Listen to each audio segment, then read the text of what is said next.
Case में दो व्यक्ति हैं, एक हिंदू महिला है जिनका नाम स्नेहा है, स्नेहा देवी। संविधान के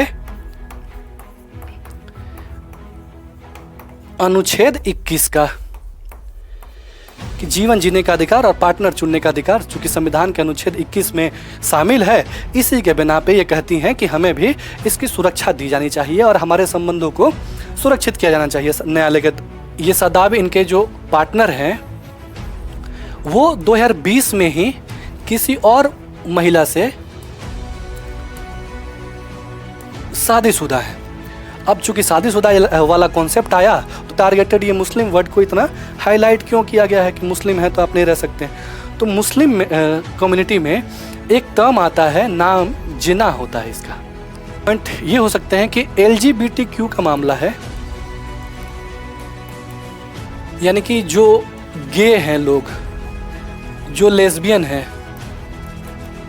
जाए, और तो आगे देखा जाए कि लिव इन रिलेशनशिप का जो लीगलिटी है वो क्या है भारत में कितना। तो वैसे स्थिति में वो महिला, वो लड़की क्या करती है कि कानून का सहारा ले सकती है, घरेलू हिंसा अधिनियम 2005 के थ्रू अपने पार्टनर को बुक कर सकती है ना। नीदरलैंड की या फिर स्वीडन की बात कर लें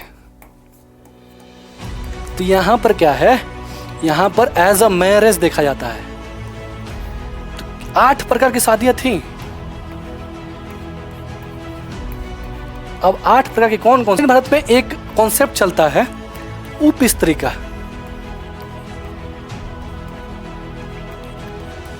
उप स्त्री को सामान्य भाषा में आदमी रखैल बोलता है। ये क्या स्थिति कि कोई भी लड़का या लड़की है वो कहने को तो दोस्त है ना, फ्रेंड है, लेकिन वो अपने जो फिजिकल नीड्स हैं। नमस्कार दोस्तों, आप सभी का स्वागत है यूपीएससी अचीवर्स के इस यूट्यूब चैनल पर। मेरा नाम मिकलेश कुमार है। दोस्तों, लिव इन रिलेशनशिप का मामला इस समय काफ़ी चर्चा का विषय बना हुआ है। चर्चा का विषय इसलिए बना हुआ है कि यूपी में एक केस आया है। केस में दो व्यक्ति हैं, एक हिंदू महिला है जिनका नाम स्नेहा है, स्नेहा देवी करके है उनका नाम, और दूसरे व्यक्ति हैं मोहम्मद शादाब, एक मुस्लिम व्यक्ति हैं। ये दोनों व्यक्ति रहते थे लिव इन में। इसकी खबर मिल गई स्नेहा देवी के फैमिली वालों को, घर वालों की इसकी खबर मिलती है, और ये घर वालों क्या करते हैं, पुलिस में कंप्लेन करा देते हैं शादाब के खिलाफ अगवा करने का। यानी कि ये आरोप लगाया जाता है कि शादाब जो है स्नेहा देवी को अगवा कर लिए हैं, किडनैप कर लिए हैं। ठीक है ना। अब पुलिस की जांच शुरू होती है और शादाब पकड़े जाते हैं। इससे पहले क्या करती हैं कि स्नेहा देवी कोर्ट में, जो इलाहाबाद हाई कोर्ट का लखनऊ बेंच है, वहां एक याचिका दाखिल करती हैं कि हम दोनों मेजर हैं, यानी कि 18 वर्ष से ऊपर के हैं, 18+ हैं, और हमें अपना पार्टनर चुनने का अधिकार है और एक साथ रहने का अधिकार है। और इसका हवाला देती हैं संविधान के अनुच्छेद 21 का कि जीवन जीने का अधिकार और पार्टनर चुनने का अधिकार, चूंकि संविधान के अनुच्छेद 21 में शामिल है, इसी के बिना पे ये कहती हैं कि हमें भी इसकी सुरक्षा दी जानी चाहिए और हमारे संबंधों को सुरक्षित किया जाना चाहिए न्यायालय के द्वारा। अब क्या होता है कि पुलिसिया जांच में पता चलती है कि शादाब जो हैं, ये शादाब इनके जो पार्टनर हैं वो 2020 में ही किसी और महिला से शादीशुदा है। अब चूंकि शादीशुदा वाला कॉन्सेप्ट आया तो इस्लामिक कानून है, उसकी एंट्री हो जाती है, और इस्लामिक कानून की एंट्री के साथ ही ये कहा जाता है कि जो शादाब और स्नेहा जी जो रह रहे हैं लिव इन में, ये बिल्कुल भी एक्सेप्टेबल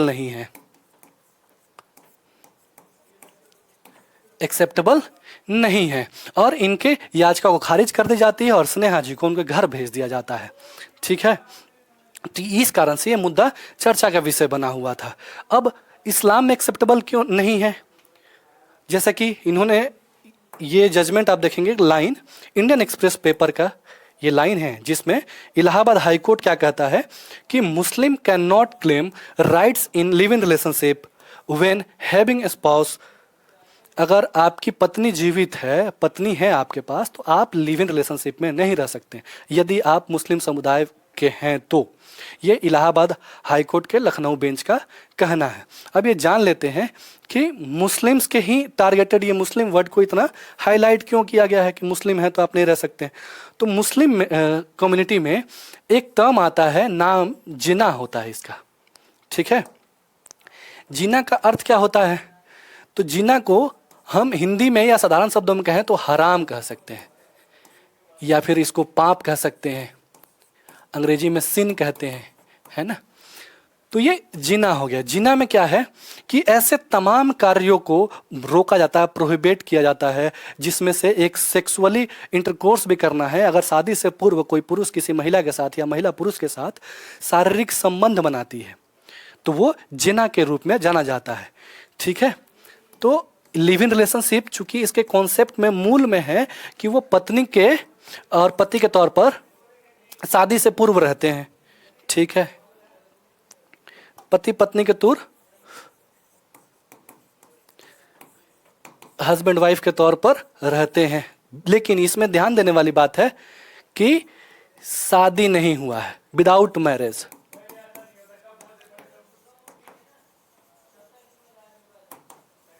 है ना। और यहीं पर मामला फंस जाता है और ये जिना की स्थिति उत्पन्न हो जाती है।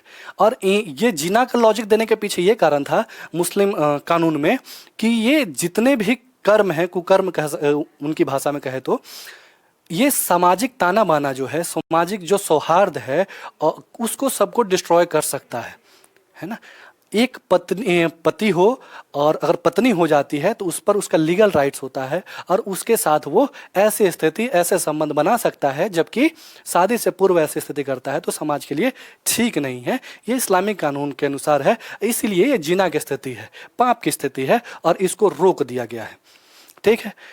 अब जान लेते हैं, ये तो परिप्रेक्ष्य हो गया कि हम लोगों ने देख लिया कि ये चर्चा का विषय क्यों है लिव इन रिलेशनशिप, और लिव इन रिलेशनशिप वास्तविक अर्थों में है क्या, जो जनरली फॉर्म में जाना जाता है सामान्य तौर पर। हालांकि पहले देख लीजिए कि ये जो डिसीजन आया है वो यही दो जस्टिस हैं, जस्टिस अजय कुमार श्रीवास्तव और जस्टिस अताउर रहमान मसूदी, ये दोनों लोगों की पीठ थी जिन्होंने जजमेंट दिया और उनकी याचिका को खारिज कर दिया। अब जानते हैं कि लिव इन रिलेशनशिप वास्तविक अर्थों में है क्या, ठीक है। तो लिव इन रिलेशनशिप क्या है कि एक छत के भीतर, एक छत के नीचे अगर कोई मेजर व्यक्ति जो 18 साल की उम्र की सीमा को पार कर चुका है, पति पत्नी के रूप में रहता है और पति पत्नी के संबंधों के अंतर्गत आने वाले वे तमाम कार्य को करता है जो शादी से पहले अमूमन मना ही रहती है, उसको कहा जाता है कि वो लिव इन रिलेशनशिप में है। तो इसमें 2-3 चीज़ें बेसिक पॉइंट्स हैं कि अगर देखें तो इसमें है कि अगर एक छत के नीचे रहते हैं, एक छत के नीचे रहने के उसके अलावा यदि जो अवधि है एक छत के बीच रहने की अवधि वो लंबी होगी, इसको डिसाइड कौन करेगा? तो ये समय समय पर कोर्ट डिसाइड करेगा कि कितनी लंबी अवधि होती है और ये साक्ष्य प्रस्तुत करने का काम आता है कि नॉर्मली इतने लंबे समय तक अगर साथ रहे हैं तो आपको लिव इन रिलेशनशिप के तौर पे माना जाएगा और देखा जाएगा। इसके बाद इसमें होगा जो शारीरिक संबंध है, शारीरिक संबंध मौजूद होता है, ठीक है। ये मेनली 3 पॉइंट्स हैं जिसके कारण से ये कहा जाता है कि कोई कपल, कोई व्यक्ति लिव इन रिलेशनशिप में है, ठीक है। और लिव इन रिलेशनशिप के नॉर्मली कारण क्या है अगर देखें तो कारण इसके बहुत सारे हो सकते हैं। क्या कारण है? तो कारण सबसे पहली बात तो ये है कि वर्तमान समय में अगर देखें तो एक कॉन्सेप्ट आया है कि एक दूसरे को समझने के लिए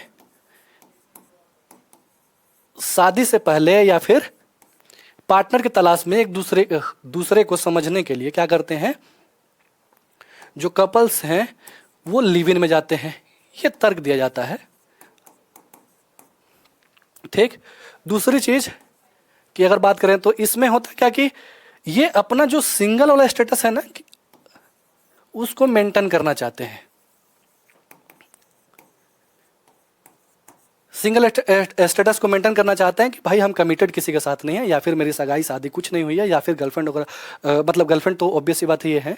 तो सिंगल वाला स्टेटस है कि बाद में जाके हमें किसी तरह का तनाव या रिस्पॉन्सिबिलिटी का सामना ना करना पड़ जाए, इसके कारण से ये चीज़ें एग्जिस्ट करती हैं। ये दोनों पुरुष और महिलाओं के मामले, दोनों के मामले में हो सकते हैं कि दोनों लोग ये सोच सकते हैं। तीसरी चीज जो फाइनेंशियल प्रॉब्लम है, फाइनेंशियल प्रॉब्लम है, ये भी एग्जिस्ट करता है कि इस वर्तमान समय में जिसकी आय कम है, जो भार नहीं उठा सकता, जो जिम्मेदारी उस कदर निर्वहन नहीं कर सकता है, वैसे स्थिति में ये लिव इन रिलेशनशिप में सिर्फ जो मेंटली फिजिकली सपोर्ट है उसकी जरूरत के को ध्यान में रखते हुए आते हैं। कई लोग तो क्या करते हैं कि वो डाइवोर्स से डरते हैं, हेट फ्रॉम डाइवोर्स से,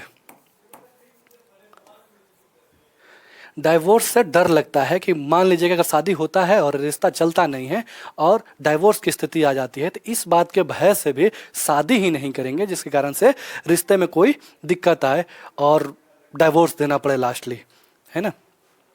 और एक और चीज हो सकता है कि जो डाइवोर्स है इसमें कॉम्प्लिकेशंस और सेपरेट होने में बहुत झंझट होता है, नहीं तो झंझट को से बचने के लिए भी ये लोग क्या लॉजिक देते हैं, तर्क देते हैं कि भाई इसको खत्म ही करते हैं कि ना होगी शादी, ना डिवोर्स की नौबत आएगी, ना ही इतना झंझट कानूनी दांव पेच करने पड़ेंगे जिसके कारण कोई टेंशन होगा। इसके अलावा और क्या पॉइंट हो सकते हैं? इसके अलावा पॉइंट ये हो सकते हैं कि LGBTQ का मामला है, यानी कि जो गे हैं लोग, जो लेस्बियन हैं या क्वेर हैं, ट्रांसजेंडर हैं, कोई भी हैं, जिनको सोशली रूप से शादी का परमिशन नहीं है या फिर कानूनी रूप से वैधता नहीं प्राप्त है कि ये लोग लड़के लड़के शादी कर ले, बॉय बॉय या मैन मैन शादी कर ले, या फिर लड़की लड़की शादी कर ले, गर्ल गर्ल, है ना, ट्रांसजेंडर हैं जो शादी कर लें, अगर इसके जो लीगलिटी है वो लीगल नहीं है शादी करना, तो ऐसी स्थिति में इनके पास इकलौता विकल्प बचता है कि वो लिव इन कर लेते हैं और अपने पार्टनर के साथ एक छत के नीचे रह के अपनी शारीरिक इच्छाओं को पूरा करते हैं। ठीक है। और क्या कारण हो सकते हैं? कारण ये हो सकता है कि लेट मैरिजेस जो हो रहे हैं ना आजकल, चाहे वो पढ़ाई के लिए हो जाए, चाहे वो रोजगार के मामले को ध्यान में रखते हो जाए, चाहे जिस भी कारण से हो, आजकल के देखेंगे कि हमारे बुजुर्गों के ज़माने में, पिताजी के ज़माने में, उनसे पहले के ज़माने में 18-20 होते होते लड़के लड़कियों की शादी एनी हाउ हो जाती थी। लेकिन वर्तमान में ये रेशियो बढ़ के 28-30 मिनिमम पहुंच गया है कि औसतन 28 या 30 साल की उम्र में लड़के लड़कियों की शादी हो रही है, जिसके कारण से शारीरिक इच्छाएँ जो हैं वो बलवती होती हैं, बढ़ती हैं और वो लोग ऐसे स्थिति में पहुँचते हैं, है ना। तो ये मेनली कारण है कि जिसके कारण से प्रेरित होते हैं, जो कपल्स हैं वो प्रेरित होते हैं कि लिव इन रिलेशनशिप में आया जाए। और तो आगे देखा जाए कि लिव इन रिलेशनशिप का जो लीगलिटी है वो क्या है भारत में, कितना जो लिव इन रिलेशनशिप है वो कानूनी रूप से वैध है या नहीं, वैध है या फिर नहीं है। ठीक है। तो स्पष्ट शब्दों में अगर कहा जाए तो ये भारत में अवैध नहीं है। ठीक है। लेकिन इसके लिए कोई कानून स्पेसिफिक नहीं है जो मान्यता देता हो कि ऐसा रिलेशनशिप एग्जिस्ट करता है। ठीक है। किसी कानून में ये लिखा नहीं है कि लिव इन रिलेशनशिप के नाम से कोई रिलेशन एग्जिस्ट करता है, लेकिन ये वैध है। इसको ध्यान में रखने के लिए हम कुछ जजमेंट्स पे बात करते हैं। ठीक है। तो जजमेंट क्या है कि 2001 में इलाहाबाद हाई कोर्ट का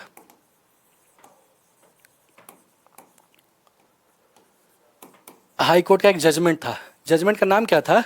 तो पायल शर्मा वर्सेस नारी निकेतन।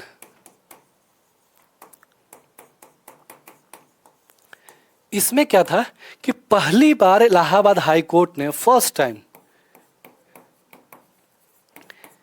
लिव इन रिलेशनशिप के टर्म को, जो वर्ड है, जो सेंटेंस है, टर्म को आइडेंटिफाई किया था और बताया था कि ऐसी भी चीज़ें कुछ होती हैं, उसको एक्सेप्ट किया था फर्स्ट टाइम। ये 2001 की बात बता रहा हूँ। इससे पहले भी सारे संबंध हुआ करते थे, लेकिन कोई नाम नहीं था, इस शब्द को इंट्रोड्यूस नहीं किया गया था लिव इन रिलेशनशिप के, है ना, लिव इन रिलेशनशिप के। इसी के साथ आगे एक केस है Indira Sharma versus Indira Sharma versus V Sharma. ये कब का मामला है? तो ये है 2013 का केस, 2013 का। ठीक, तो इसमें क्या है कि ये अब थोड़ा सा और आगे बढ़ गया लिव इन रिलेशनशिप का मामला, और इस स्थिति में यहां पर जो सुप्रीम कोर्ट है, जो सर्वोच्च न्यायालय है, सुप्रीम कोर्ट ने क्या करा कि जो घरेलू हिंसा अधिनियम है, डोमेस्टिक वायलेंस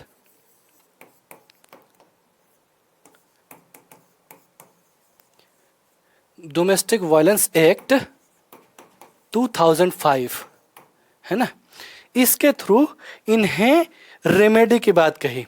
गर्ल्स को, जो वुमेन है, गर्ल्स हैं या फिर वुमेन हैं, उनको रेमेडी देने की बात कही, यानी कि कानूनी प्रश्रय देने की बात कही, सहायता देने की बात कही।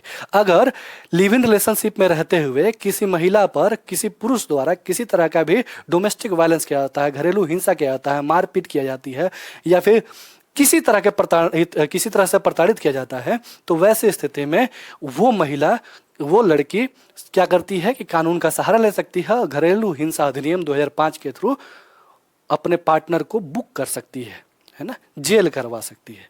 तो ये 2013 का केस था सुप्रीम कोर्ट का। और थोड़ा सा और आगे बढ़ते हैं लीगलिटी में, तो एक और केस है। केस क्या है कि डी वेलुस्वामी सामी है करके वर्सेज डी पच्चाईमल करके नाम है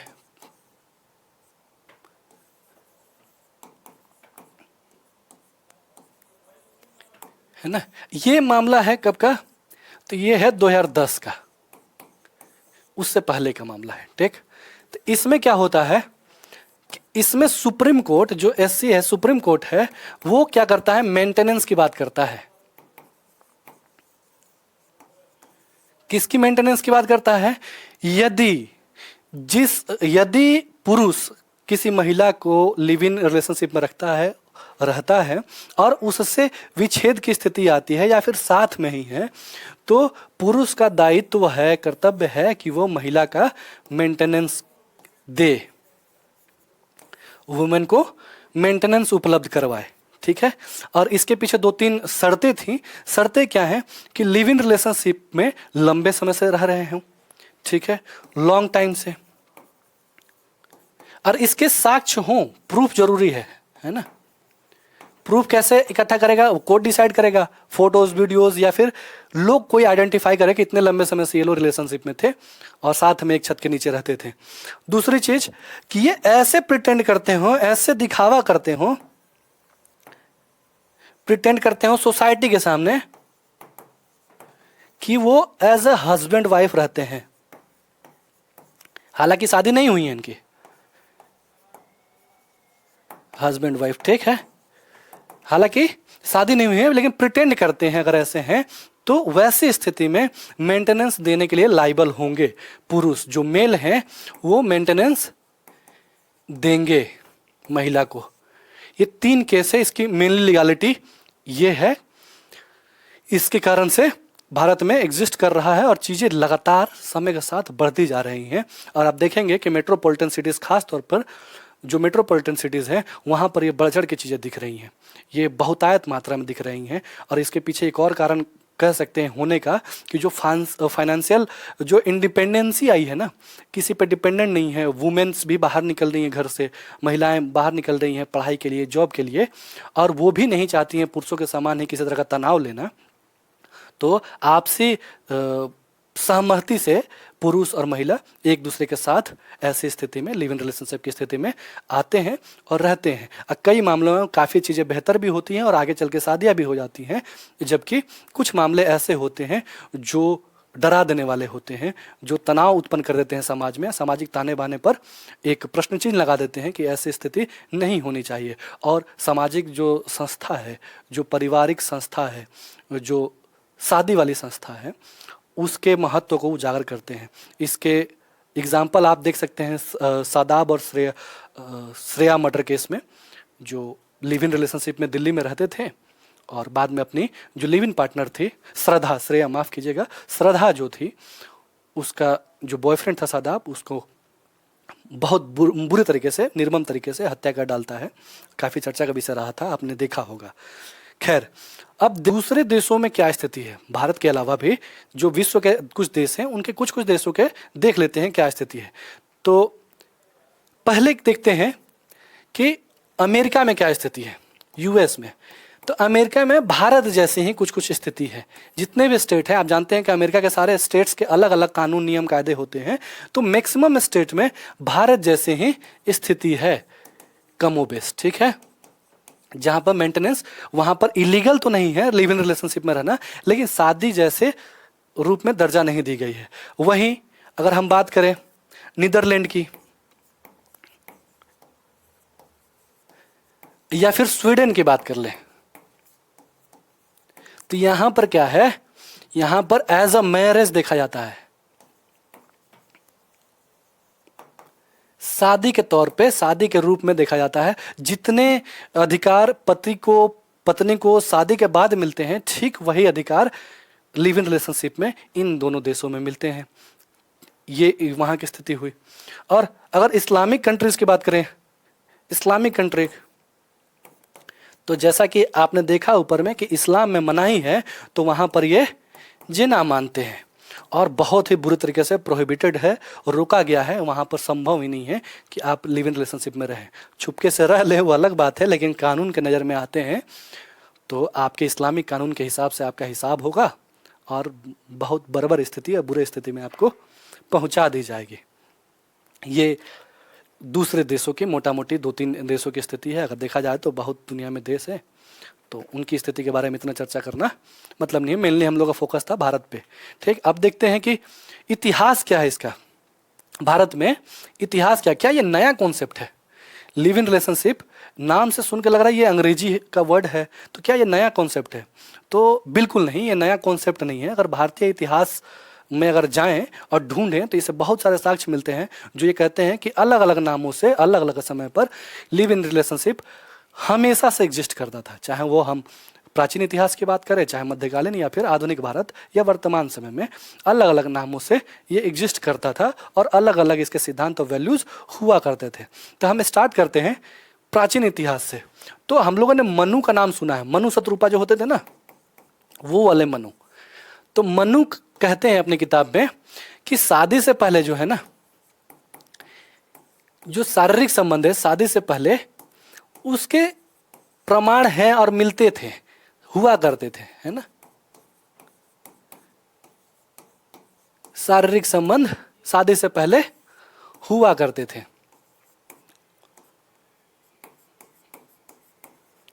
ये मनु का कहना है। अगर आगे चलें तो वैदिक पीरियड में हम देखें तो वैदिक पीरियड में क्या था कि बहुत सारे ऐसे तो शादी हमारे यहाँ हुआ करते थे, है ना। बहुत सारे शादी के फॉर्म थे वैदिक पीरियड में, वैदिक समय में। तो 8 प्रकार की शादियां थी। अब 8 प्रकार की कौन कौन सी शादियां थी? तो 8 प्रकार की शादियों में थी, पहले तो ब्रह्म विवाह था, एक था दैव विवाह था, ऊपर से एक था वर्ष विवाह था, अर्ष विवाह, माफ कीजिएगा, अर्ष विवाह था, प्रजापत्य विवाह था,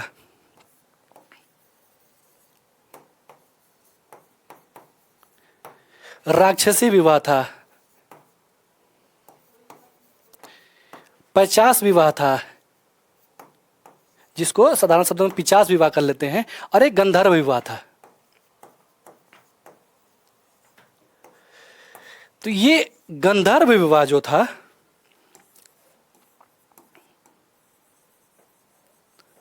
गंधर्व विवाह को मेनली रिलेट किया जाता है लिव इन रिलेशनशिप से, क्योंकि ये अपनी कामुकता की वजह से जाना जाता था।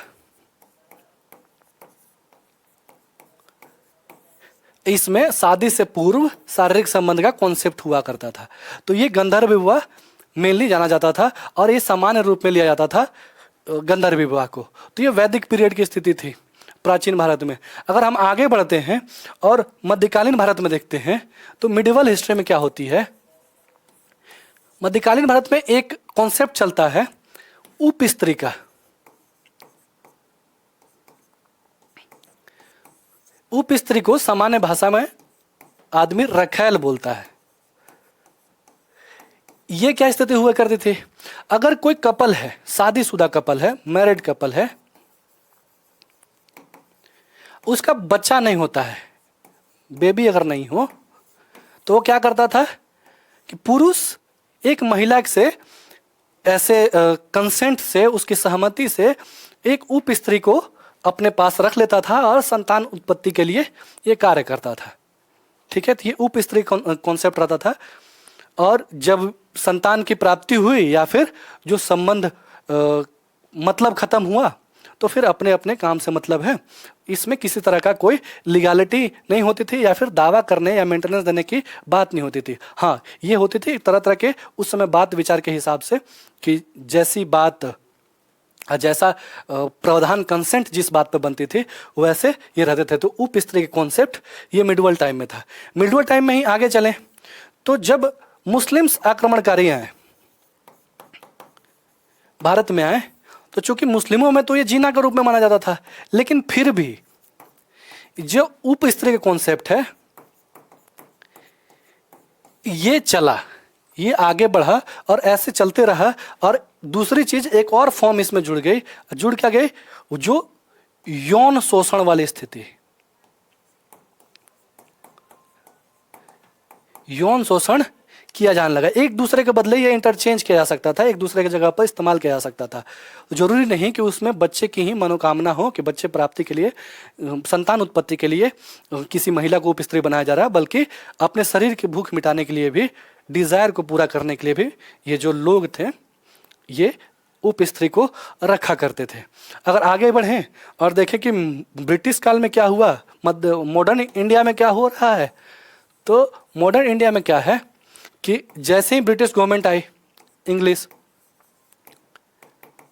गवर्नमेंट आई, तो क्या करी, समाज में जितने भी, सोसाइटी में जितने भी कुरीतियां उनको लगती थी, है ना, जो चीज़ें ठीक नहीं लगती थी या फिर उनके हिसाब से वो गलत थे, या भाई वास्तविक अर्थों में भी जो गलत थी, उनको उन्होंने समाप्त किया। ठीक है, समाप्त किया।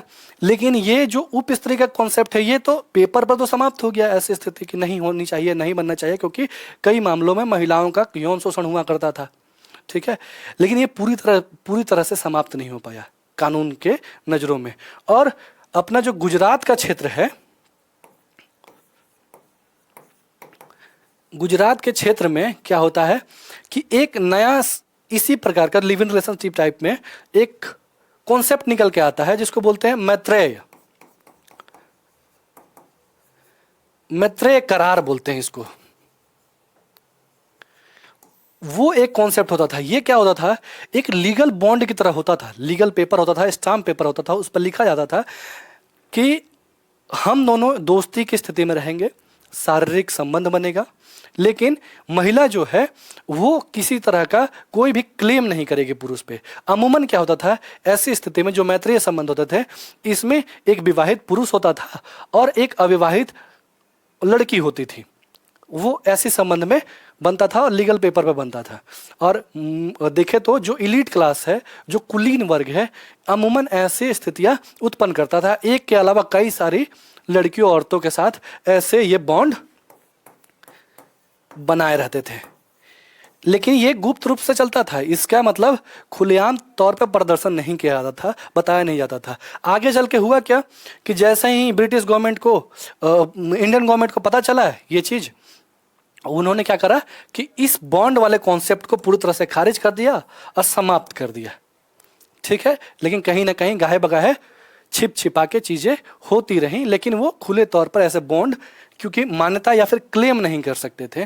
पहले महिला क्लेम कर सकते थे चूंकि बॉन्ड भरा गया था और उस पर साइन हुआ करते थे एक दूसरे के, लेकिन अब ये चूंकि बॉन्ड का ही कॉन्सेप्ट खत्म कर दिया गया तो क्लेम नहीं किया जा सकता था कि ये पुरुष हमारे साथ रहता था, तो हमें इसके धन संपत्ति या फिर ऐसी स्थिति में हमें हिस्सेदारी मिले, चाहे कुछ भी जो उसने वादा किया है मैत्री संबंध में रहने के दरमियान वो मिले।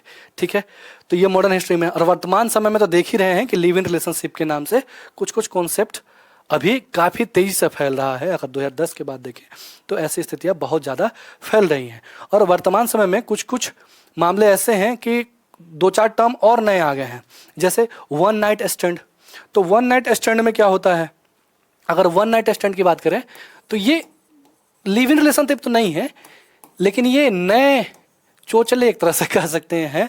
इसमें क्या होता है कि 1 रात 2 रात के लिए, बहुत लिमिटेड टाइम के लिए, मतलब शॉर्ट पीरियड के लिए जो कपल हैं, लड़के लड़कियां या फिर कोई भी किसी भी एज ग्रुप के व्यक्ति जो 18 से ऊपर के हो चुके हैं, 18 साल से ऊपर के, वो मिलते हैं और ये शारीरिक संबंध बनाते हैं और अपनी इच्छाओं की पूर्ति करते हैं। तो ये एक कॉन्सेप्ट हो गया।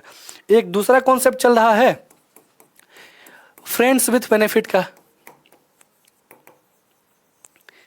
इसमें क्या है कि कोई भी लड़का या लड़की है, वो कहने को तो दोस्त है ना, फ्रेंड है, लेकिन वो अपने जो फिजिकल नीड्स हैं उसको फुलफिल करते हैं और इससे ज़्यादा दोस्ती को ही नाम रखते हैं, लेकिन फिजिकली वो एक दूसरे के साथ शारीरिक संबंध बनाते हैं और रहते हैं। तो ये कॉन्सेप्ट हो गया। तीसरा कॉन्सेप्ट नया आया है, इसको बोलेंगे सिचुएशनशिप।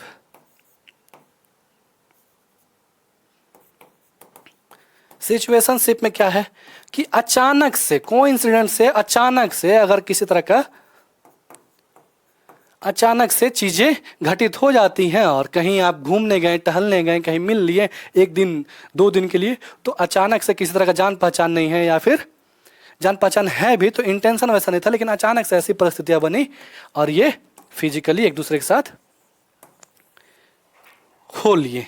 ठीक है, तो ये मोटा मोटे कॉन्सेप्ट चल रहा है। भविष्य में हजारों कॉन्सेप्ट आएंगे, क्योंकि समाज है लगातार प्रगति कर रहा, लगातार बढ़ रहा, तो नए नए कॉन्सेप्ट, नए नए दिमाग की उपज ये सब आते रहेंगे। तो ये कॉन्सेप्ट है।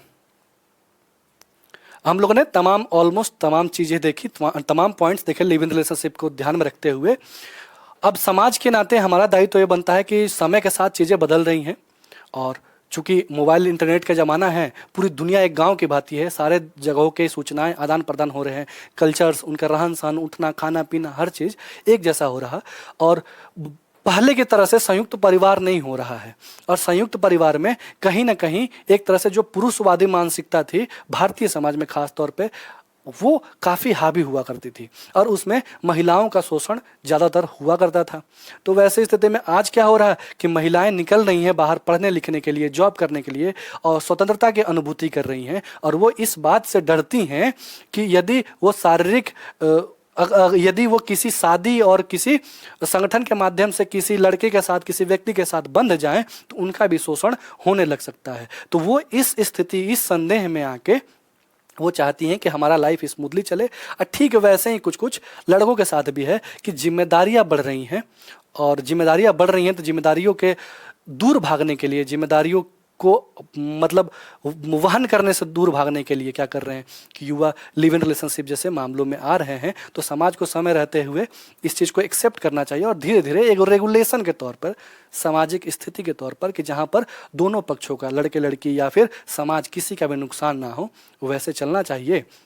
और सरकार को भी एक नियम बनाना चाहिए, एक नीति बनानी चाहिए इसके रिगार्डिंग में कि इसको सहज तरीके से एक्सेप्ट किया जा सके समाज में और सहजता से आगे बढ़ाया जा सके। तो अगर आपने यहाँ तक वीडियो देखा है तो आपका बहुत बहुत धन्यवाद। जय हिंद।